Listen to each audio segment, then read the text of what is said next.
আসসালামু আলাইকুম। আমার আজকের ভিডিওটি একটি ভিন্নধর্মী ভিডিও। এটি বিশেষ করে যারা মুরগি পালন করেন তাদের জন্য খুবই কার্যকরী।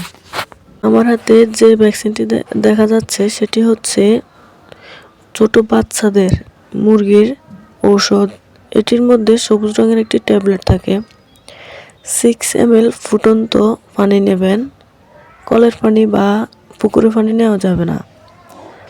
তারপর এটিকে ওই ওষুধ দিয়ে গুলবেন, ভালোভাবে গুলবেন যাতে কোনো ধরনের ওষুধ লেগে না থাকে। তারপরে একটি ড্রপারে এই ওষুধগুলো নিয়ে নেবেন। ওষুধগুলো নিয়ে নেওয়ার পর ছোট একটি মুরগির বাচ্চাকে ধরে এনে ওর চোখের মধ্যে 1 ফোঁটা পরিমাণ দিয়ে দিবেন। মনে রাখবেন ছোট বাচ্চা ফোটার 7 দিন পর এটা প্রয়োগ করতে হবে। আবার ওর বয়স যখন 28 দিন হবে আরেকবার দ্বিতীয় ডোজ ভ্যাকসিন প্রয়োগ করতে হবে।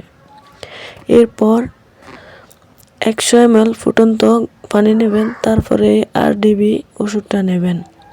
তারপরে এটি গুলিয়ে মুরগির মাংসপেশির মধ্যে, চামড়াতেও না হাড়েও না, এমনভাবে প্রয়োগ করবেন। একটি প্রাপ্তবয়স্ক মুরগির জন্য 1 ml পরিমাণ ওষুধ নেবেন। মনে রাখতে হবে এটি 3 মাস পর পর প্রয়োগ করতে হবে, তাহলে মুরগি সুস্থ